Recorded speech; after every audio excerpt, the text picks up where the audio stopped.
Music by Ram Adesh Kushwaha.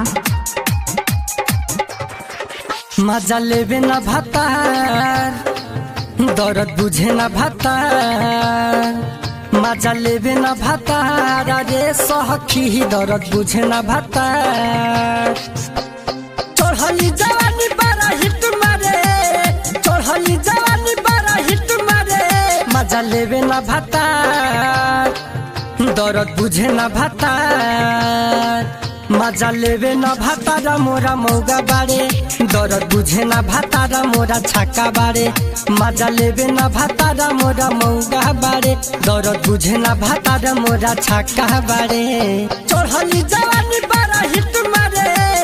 चढ़ली जवानी बड़ा हिट मारे मजा लेवे ना भातार दर्द बुझे ना भातार मजा लेवे ना भातारा मोरा मौगा बारे दर्द बुझे ना भातारा मोरा छक्का बारे मजा लेवे ना भातारा मोरा मौगा बारे दर्द बुझे ना भातारा मोरा छक्का बारे। Music by Ram Adesh Kushwaha.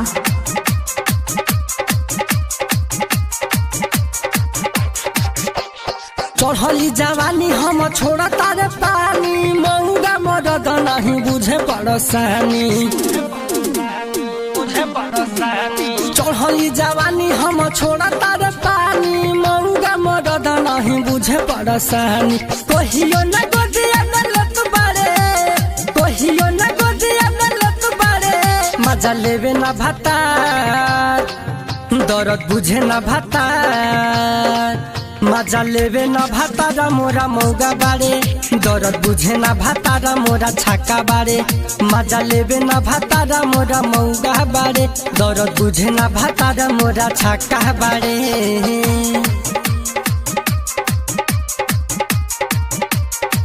Music by Zem Recording Studio Delhi. Writer Ranjan Santosh पर सान बा देखा अभिनय सवा के हमारे पर ध्यान बा राइटर रंजन छोटू पर सान बा देखा अभिनय सवा के हमारे पर ध्यान बा धरता निकोरा सैया भागता रे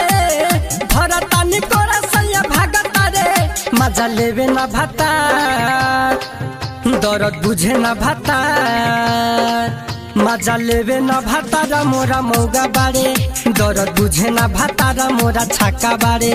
मजा लेवे ना भातारा मोरा मौगा बारे दर्द बुझे ना भातारा मोरा छक्का बारे चढ़ली जवानी बड़ा हिट मारे चढ़ली जवानी बड़ा हिट मारे मजा लेवे ना भातार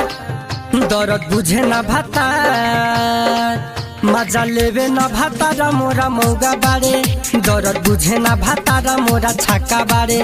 मजा लेवे ना भातारा मोरा मौगा बारे दर्द बुझे ना भातारा मोरा छक्का बारे। ऑडियो वीडियो बनवाने के लिए संपर्क करें 9958876185।